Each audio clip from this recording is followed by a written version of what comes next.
I don't talk about that cabin anymore. Even when people ask me why I stopped going on trips, I just smile and change the subject. Because there's no simple way to explain what happened out there. Where the trees grow too close together and the silence doesn't feel natural, it feels intentional.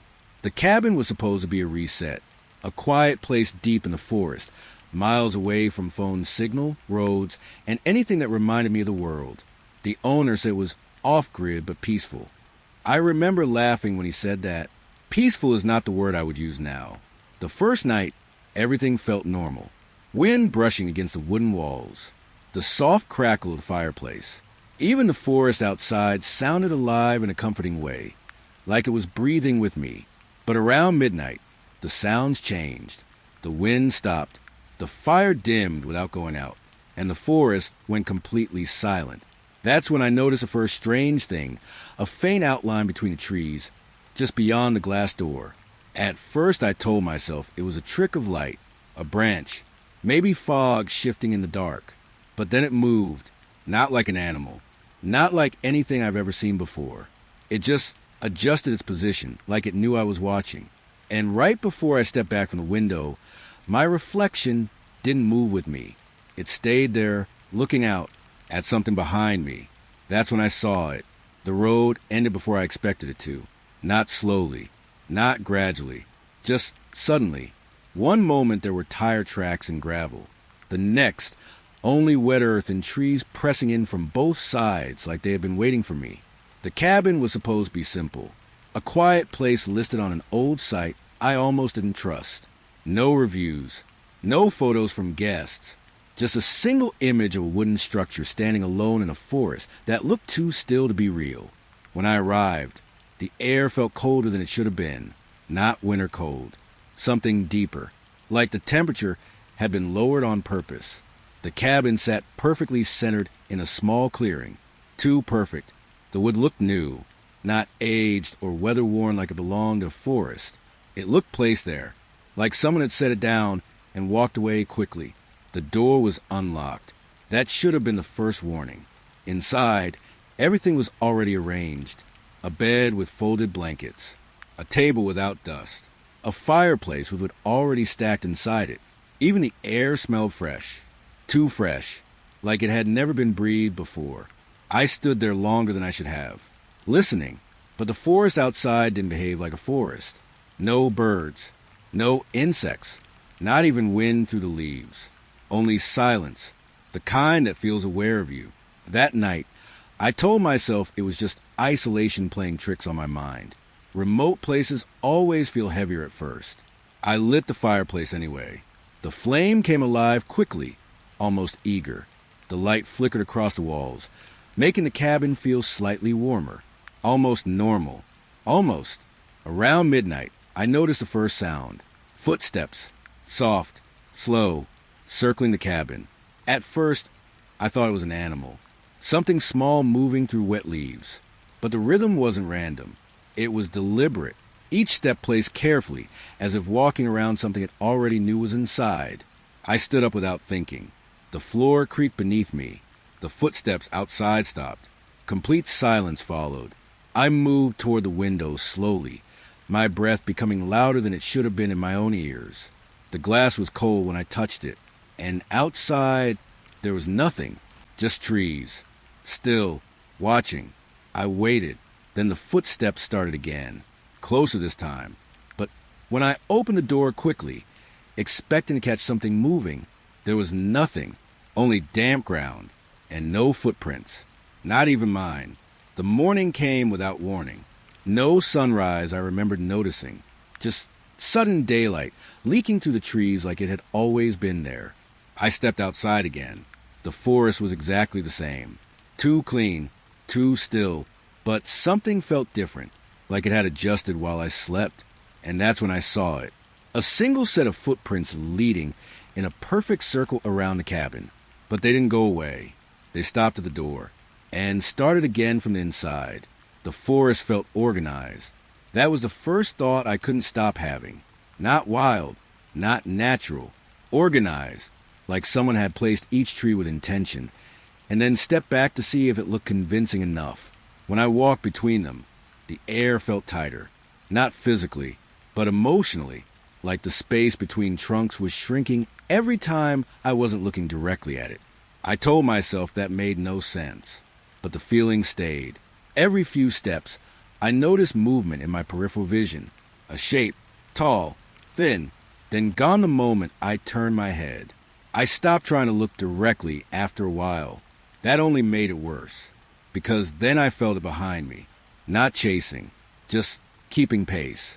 The cabin was always visible through the trees, but somehow never in the same place twice. Sometimes it looked closer, sometimes farther. Once, I swear it was slightly rotated, facing the wrong direction. That night, I stayed inside earlier than before. The fire was low, casting soft light across the wooden walls. That's when I noticed something new. Scratches, fresh ones, on the inside wall near the table. I hadn't seen them before. I stepped closer. The wood was still slightly warm where the marks were carved.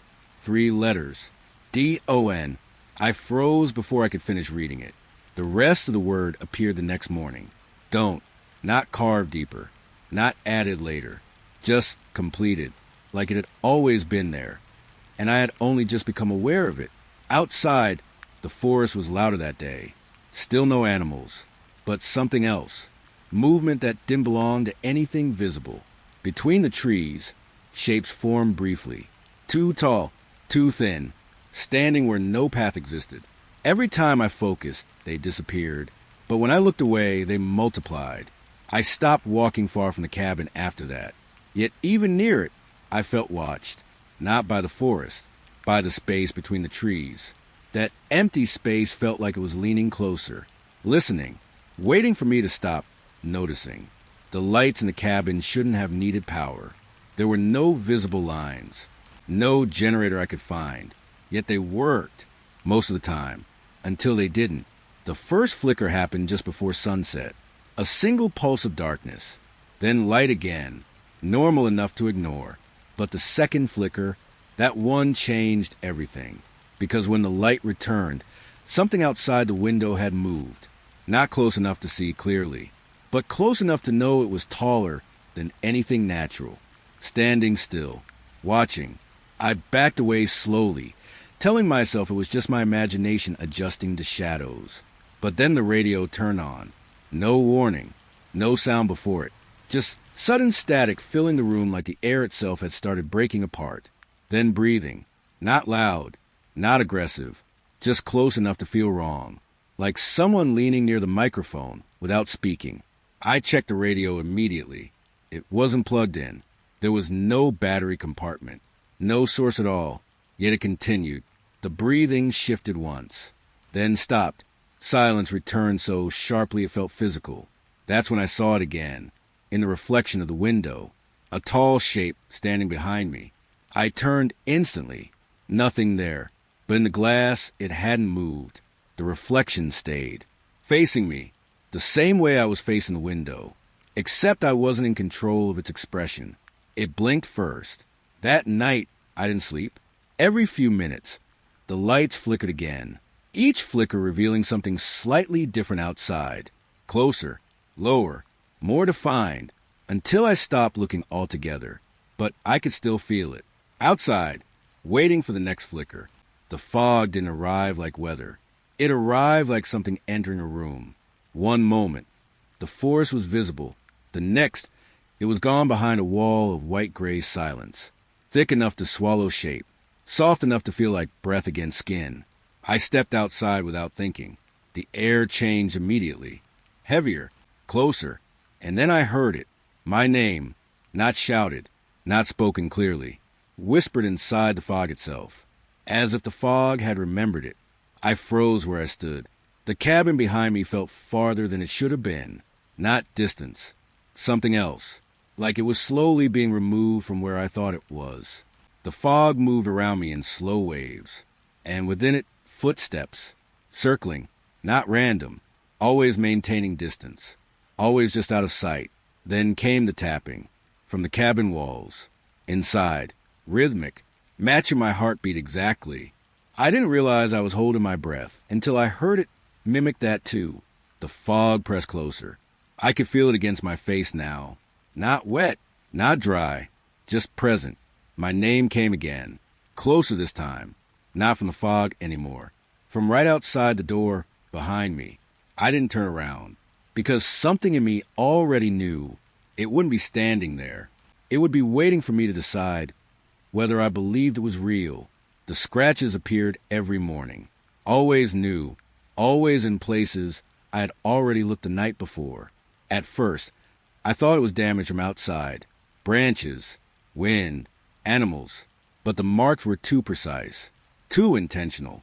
They formed words slowly, like the cabin was trying to speak without being noticed. I watched them appear over days, one letter at a time, until I finally read the full message. We see you better inside. I stopped sleeping properly after that. Not because I was afraid of the message, but because I wasn't sure when it had changed. The cabin began to feel different in subtle ways. A chair slightly moved when I wasn't looking. A window shifted a few inches to the left. A door that used to face the forest now faced deeper into the cabin. Small things, easy to dismiss alone, impossible to ignore together. My memory started failing in gaps. I would enter a room and forget why. I would sit down and lose track of time without noticing. Sometimes I'd find myself standing in places I didn't remember walking to, and the cabin never felt empty anymore. Even when I was alone, it felt occupied by attention, not presence. Attention, like something was studying how I reacted to changes, waiting to see what I would accept without question. One night, I pressed my hand against the wall where the newest scratches had formed. The wood was warm, not from fire, from inside, and for the first time, I wasn't sure if I was inside the cabin, or if I had already become part of it. The mirror didn't feel normal anymore. Not broken, not cracked, just delayed. At first, it was small, a fraction of a second. I would lift my hand, and my reflection would follow just slightly too late, like the glass was thinking about copying me before it decided to. I told myself it was lighting, or tiredness, or the cabin playing tricks again, but it kept getting worse. One evening, I stood in front of the mirror for too long, watching myself breathe. In, out. But my reflection didn't match the rhythm exactly. It always lagged behind the inhale, like it was learning me. That night, I woke up to a soundless feeling. Not noise, presence. The kind that makes your body understand before your mind does. The mirror in the corner of the room was faintly glowing in the dark. Not bright, just visible. And inside it, something was standing. Me, but not me asleep. Me standing, facing the door, perfectly still. I didn't move at first, because I couldn't tell if I was dreaming. The reflection turned its head slowly and looked directly at the door, like it was waiting for something to enter. Then it smiled. I didn't. I was still lying in bed, but I could feel the expression on my face anyway, as if the smile had been borrowed. Return late. The next morning, I avoided the mirror, but I still felt it watching, even without looking. Every reflective surface in the cabin felt slightly wrong. Windows, metal, even water in a cup. All of them showing me just a little differently than I remembered standing. That night, I forced myself to look again. The reflection was there immediately, but it didn't copy me this time. It waited, and then it blinked first. The map appeared on the table without sound. No paper rustling, no placement, no memory of it being brought in. Just there, flat, blank, waiting. I stared at it for a long time before touching it. The surface was slightly warm, like skin. When I finally pulled my hand back, a faint line had appeared, a shape forming slowly underneath the paper. Not drawn, emerging. The cabin, from above, but not just the outside. Inside rooms were visible too, like the paper knew things it shouldn't, like it had seen through the walls. I stepped back immediately, but the map kept changing, lines extending outward from the cabin, paths into the forest. One of them was labeled in uneven handwriting. Don't follow. The words weren't printed. They looked pressed into existence, as if something angry had written them quickly. I tried folding the map. It unfolded itself. I tried tearing it. The tear healed slowly as I watched. Then something new appeared. A small inside the cabin, moving. When I stepped, it moved. When I stopped, it stopped. It wasn't tracking the room. It was tracking me. That realization made my hands feel cold, because it wasn't just a map anymore. It was a record of movement, of attention, of observation. The forest outside suddenly felt smaller, not physically, but conceptually, like it had been reduced to something that could be understood or controlled. I turned the map upside down. It stayed upright, still watching me, still waiting. The sky changed without warning. No transition, no fading light, just darkness where the stars used to be. Complete, flat, wrong. I stepped outside because I needed to confirm it wasn't just clouds, but clouds still have shape. This didn't. The sky felt like a surface instead of space, as if something had covered it completely. The forest beneath it became quieter than I thought possible. Not peaceful quiet, erased quiet. Even my footsteps felt distant, like they belonged to someone else walking slightly behind me. The cabin light was still on when I turned back, but it didn't look warm anymore. It looked isolated, floating in nothing. I stood there longer than I should have. Tried to find even one sound, but there was nothing. No wind, no insects, no movement, just breath, my breath. But after a while, I wasn't sure if it was mine anymore, because I could hear a second rhythm underneath it, slower, deeper, matching me only after I noticed it. I turned toward the trees. They looked different without sky above them, like silhouettes cut from something larger, and in between them, a darker absence, not shadow, not object, just missing space. Something stood there that didn't belong to the world I understood, not moving, just present. The cabin door behind me creaked, slightly open. I didn't remember touching it. I didn't remember leaving it closed either. And for the first time, I wondered if the night had always looked like this. And I had simply never noticed. The door changed direction. That was the first impossible thing. It used to open outward. I was certain of it. But now it opened inward, slowly, without resistance, like it had always been designed that way. I stared at it for a long time before touching it. The handle turned on its own, cold metal shifting under invisible pressure. I stepped back. The door opened further, revealing the forest outside. Except it wasn't the forest. It was the cabin again. The same room, same walls, same light, just repeated.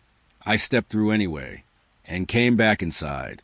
Behind me, the door still open, still leading outside, still leading inside. I turned again. Same room, no variation, just repetition. A loop that didn't care I noticed it. I walked faster. The room stretched slightly as I moved, not physically bending, but delaying arrival, like distance was being rewritten in real time.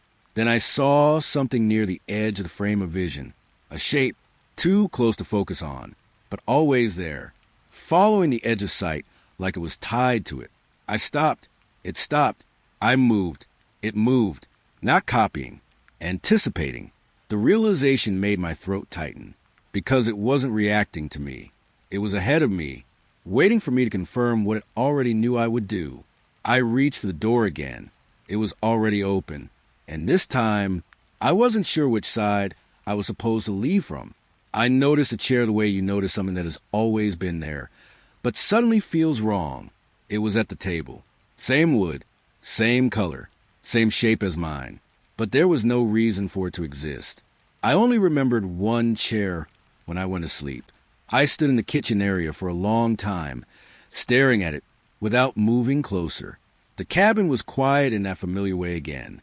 Not peaceful, just paused. The chair was slightly turned, not facing the table perfectly, not facing the door either.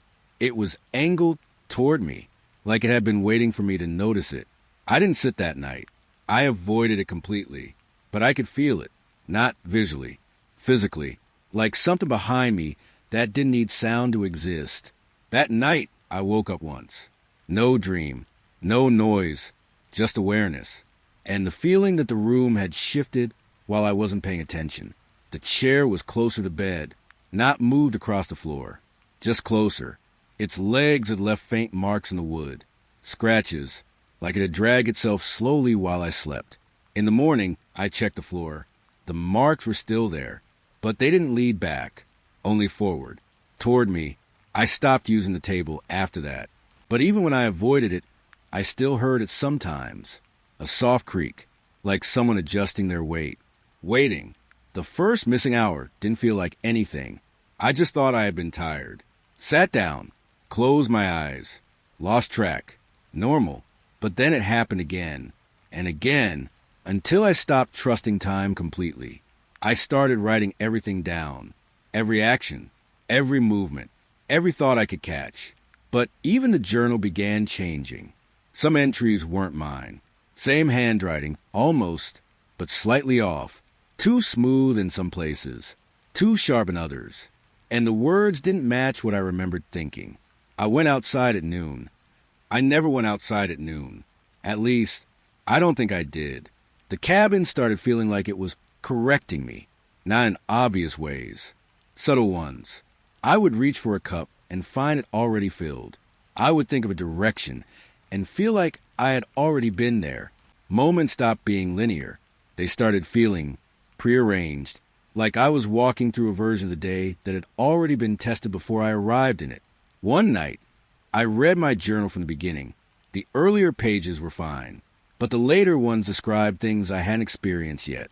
The chair moving closer, the map appearing, the fog speaking my name. All events I had not yet confirmed in my memory, but the words were already there. Waiting. That's when I understood something I didn't want to accept. The cabin wasn't just changing space. It was adjusting memory to match it, and I couldn't tell anymore which one was wrong. Silence became heavier than sound. At first, I thought it was just quiet, but then I realized it had weight, a pressure that grew stronger the longer I didn't speak. So I started talking to myself, softly, carefully, just to break it. But the moment I spoke, something changed. The cabin reacted, not immediately, but slightly after, like it was listening and deciding what to do with what I said. So I stopped talking again. That was worse, because the silence didn't stay empty. It filled itself with something I couldn't identify. Not words, not sound, just presence. When I stayed completely quiet, I started hearing whispering. Not outside, not inside, between thoughts. Like something was trying to use my silence as a place to speak through. I tested it once. I thought of a word without saying it, and the whisper answered immediately, not repeating the word, responding to it. That's when I understood. Silence wasn't absence here. It was input. Something was feeding on it, growing with it. So I stopped thinking out loud in my own mind. But even that didn't help, because the quieter I became, the closer it got. The rug moved first. Not physically lifting, just shifting its weight, like something underneath had decided it was time to be seen. I stepped back immediately. The floor beneath it groaned, not with reacting to pressure, with reacting to emptiness. I lifted the rug slowly. There was a trapdoor. I swear it wasn't there before. I would have noticed, but I also couldn't prove I would have. That thought made me hesitate longer than fear did. When I finally opened it, the air changed. Cold, still, deeper than the cabin itself. There were steps, going down, but they didn't look built. They looked formed, like space had folded into stairs. I didn't descend right away. I listened, but I heard nothing coming from below, which somehow felt worse, because silence here always meant awareness. Eventually I stepped down. One step, then another. The sound of my movement echoed before I made it, not after. Before. The basement wasn't a room. It was too large, too open, like the cabin above. It was only a lid placed over something much older. The walls weren't straight. They shifted slightly when I wasn't looking directly, and in those shifts shadows moved, not passing, waiting.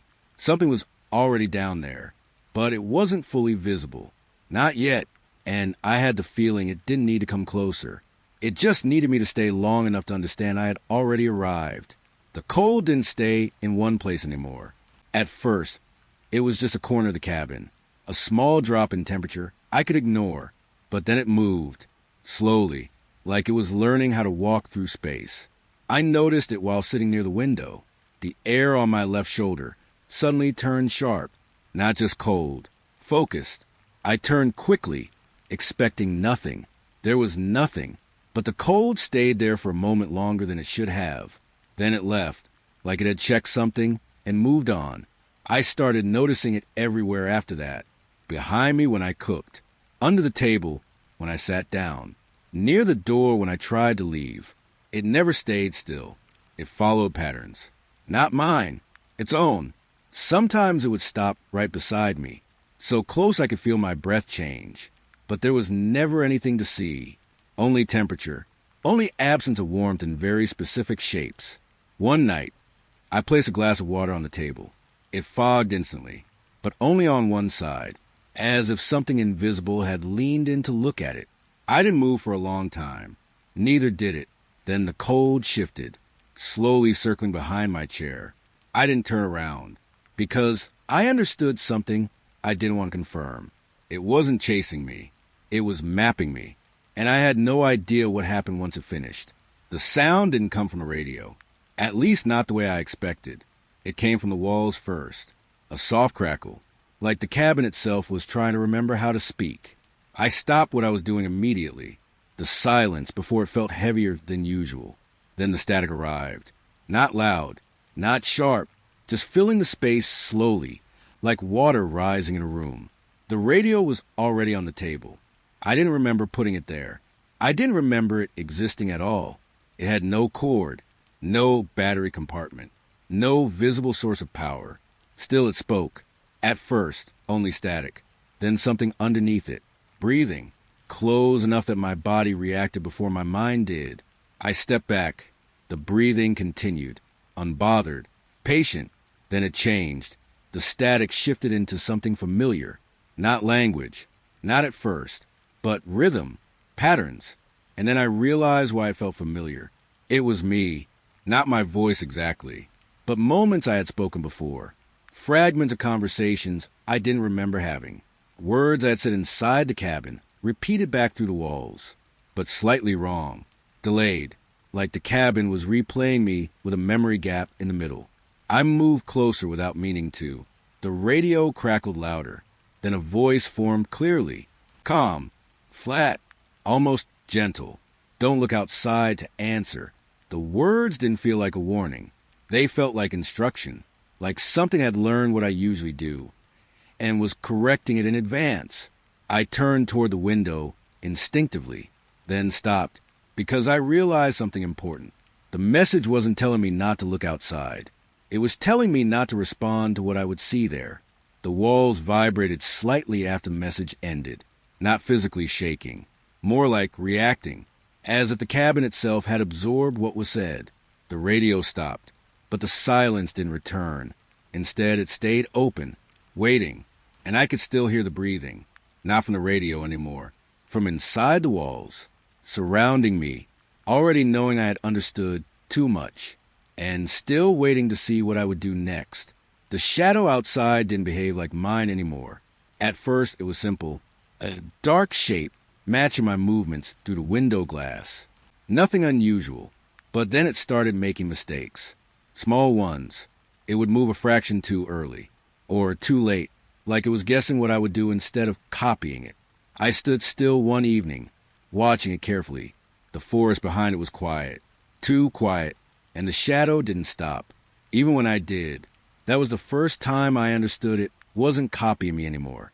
It was anticipating me, predicting, learning. I lifted my hand slowly. The shadow lifted its hand before mine finished moving, not matching, beating me to it. A cold pressure built behind my eyes. I stepped back from the window. The shadow stayed where it was, but now it felt closer, not physically, intentionally, like it had figured out distance was just something I believed in. That night, I turned off the light. In darkness, it became worse, because now I couldn't tell where it was watching from, only that it was still watching, and learning faster than I could stop it. My suitcase was open when I woke up. I remember closing it. I remember locking it. But now it sat neatly at the foot of the bed, Everything inside arranged perfectly, too perfectly, like someone had studied my belongings and decided how they should be seen. I checked each item carefully. Nothing was missing, but everything felt slightly wrong.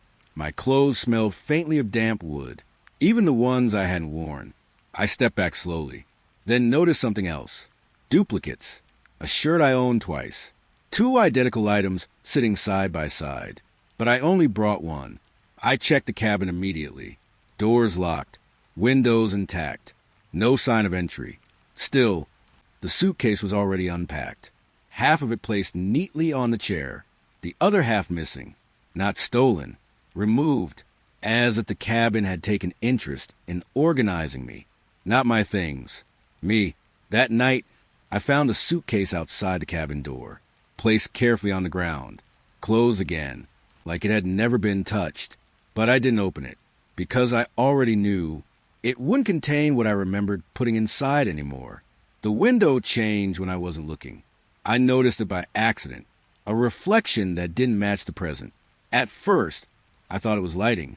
Then I saw it again. Different moment, same window, but something outside had changed. The forest looked older, darker, like time had passed without me. I leaned closer and saw myself, not standing, leaving, walking away from the cabin. But the strange part was simple. I never arrived anywhere in the reflection, just endless walking into fog. No destination, only departure. I stepped back immediately. The image faded, but it returned later. Different scene, cabin empty, doors open. No sign of me inside, only silence, like I had already left and forgotten to come back. The window wasn't showing reflection anymore. It was showing possibilities, versions of time that had already been chosen without my consent. I stopped looking at it directly after that, but sometimes I still caught glimpses, moments ahead of me, moments I hadn't lived yet, and in each one, the cabin was still there, waiting. I saw myself sitting at the table, but I wasn't sitting at the table. At least, I didn't think I was. The figure looked like me. Same posture, same face, same slow breathing. But something was off in the way it held still. Too controlled, too aware of being watched. It didn't look at me immediately. It waited, like it already knew I would hesitate. Then it smiled, too slowly, too long. I stepped back instinctively. The figure tilted its head slightly, not confused, curious, as if observing a familiar object behaving incorrectly. I tried to speak, but my voice didn't feel like it belonged to me. The figure finally looked directly at me, and I felt something I can't explain properly. Not fear, recognition, like it knew something about me I hadn't learned yet. It stood up slowly, movement smooth, perfect, too perfect, and then it spoke. Not loudly, not dramatically, just calmly, as if continuing a conversation I had forgotten was happening. "You're still early," it said. I didn't answer. It smiled again, and this time I realized something worse. It wasn't copying me. It wasn't replacing me. It was rehearsing me. The walls were closer than they used to be. I noticed it while sitting on the bed. My knees touched the edge of the table, without me moving. That shouldn't have been possible. I measured the room once before. I was sure, but now the space felt reduced, compressed, like the cabin had been tightened overnight. I walked carefully to the door. The distance felt shorter than before, not in comfort, in violation, like space had been edited, rewritten. The furniture no longer fit properly. The chair pressed too close to the table. The bed felt wedged into the corner, everything slightly too large for the room it existed in. I pressed my hand against the wall. It pushed back slightly, not forcefully, just enough to confirm it was aware of contact. I stepped away quickly. The floor creaked differently now, as if it had less room to flex. Even breathing felt constrained, not physically, structurally, like the cabin was becoming aware of how much space I required and adjusting accordingly. I realized then that nothing inside was moving. The cabin itself was shrinking around me, slowly, deliberately, not to trap me, but to define me, and I was running out of room to remain undefined. It started with a smell, damp earth, fresh leaves, like the forest had moved too close to forget itself. But I was inside the cabin, doors locked, windows closed. Nothing should have carried that scent in. Still, it grew stronger overnight. When I woke up, the wall near the bed looked darker. Not dirty. Alive. I touched it carefully. My fingers came away cold and slightly wet, like morning fog had settled into the wood itself. That's when I saw it. A thin line of green. Not paint. Not mold. Moss. Growing inside the cabin. I stepped back immediately. The floor creaked beneath me. Softer than before. Less solid. More organic. Like it had stopped being built and started being grown. By morning, leaves were inside the room. Not blown in. Not carried. Just there, resting quietly on the table like they had always belonged. I checked every window again. Still sealed. Still intact. But something was entering anyway. Not through openings. Through structure. The cabin was no longer separating from a forest. It was accepting it. Slowly. Piece by piece. Tree roots pressed faintly through the floorboards later that day. Not breaking them. Just arriving underneath them. Like they had been waiting for permission that was finally given. I stepped carefully across the room. But the floor felt uneven now. Like something was shifting beneath it whenever I wasn't looking directly. The forest wasn't outside anymore. It was becoming part of the walls. And I was no longer sure where outside had gone. I tried to leave. That was the only thought I had left. Just leave. No plan. No reasoning. Just movement. But the door opened into the same room. Again, I stepped outside. Same cabin. Same forest edge. Same silence. I turned around immediately. The door was still open behind me, leading back inside. Like nothing had changed. I walked farther the next time, past the trees, through the fog, counting steps so I wouldn't lose track. But the moment I looked up again, I was standing in front of the cabin, not near it, at it, like distance had been erased and replaced with repetition. I tried different directions. Left, right, straight. Every path folded back into the same clearing, the same door, the same waiting structure. Time started behaving strangely after that. Minutes felt duplicated, like I was experiencing them twice, slightly misaligned. Each attempt to leave made the memory of the previous attempt weaker. I started forgetting which exit I had tried before, or how many times. The forest didn't resist me. It just reset me, quietly, patiently, until I stopped being sure I had moved at all. And only the cabin remained consistent, always there, always ahead of me, always already waiting. The voice stopped being static. That was the first change. No more distortion. No more layers of interference. Just clarity. It spoke from everywhere at once. Not loud. Not soft. Present. You stayed longer than the others. I didn't answer. I couldn't tell where it was coming from anymore. Walls. Floor. Air. All of it felt equally possible. I watched them leave. It continued. But you kept returning. My throat felt tight. Not from fear. From recognition. Like the cabin wasn't introducing itself anymore. It was confirming something. Something already decided. I learned from them, it said. A pause. Then softer. I learned from you too. The silence that followed felt intentional. Like it was giving me space to understand. Not to react. To accept. I stepped back slowly. The cabin didn't change shape, but its attention did. Everything felt focused now. Directed.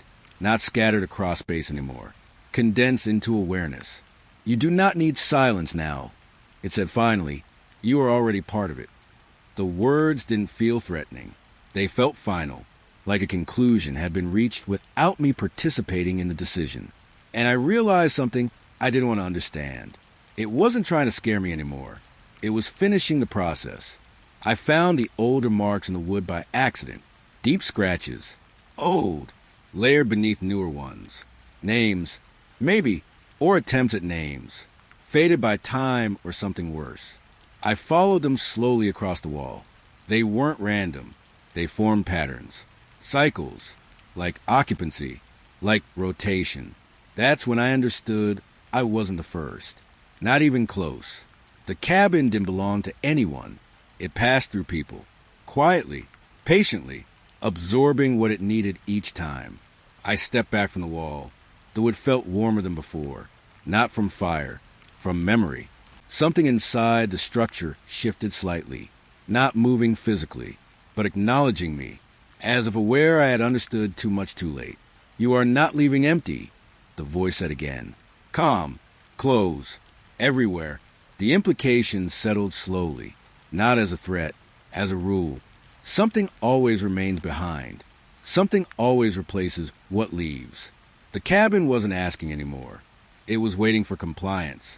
And for the first time, I wasn't sure if I had already agreed without realizing it. I tried to remember leaving, but the memory doesn't form correctly. It loops, softly, like it was recorded too many times. I see the door. I see the forest. I see myself walking away. But there's always a gap, a missing moment between steps, something that never resolves. The journal is still here, filled, too filled, pages repeating ideas I don't remember thinking, descriptions of events I haven't experienced yet, or maybe already did. Time doesn't feel linear anymore. It feels recycled. The cabin is quieter now, not empty, finished, like something completed a task, and is now waiting for confirmation. Sometimes I hear footsteps outside. Sometimes I don't. It no longer matters, because I understand now. The forest was never outside the cabin, and I was never outside the story. The reflection doesn't lag anymore. It matches me perfectly. Sometimes it moves first. Sometimes I do. I can't tell which is real, or if that word even applies here. The voice doesn't speak often now. It doesn't need to. Everything it wanted has already been arranged. Even this moment, even this thought. I sit by the window and look out. The trees are still, always still, waiting without urgency, like they already know I'm not going anywhere. And I realize something quietly, without fear. I never left the cabin. Or maybe I did, and it followed me anyway.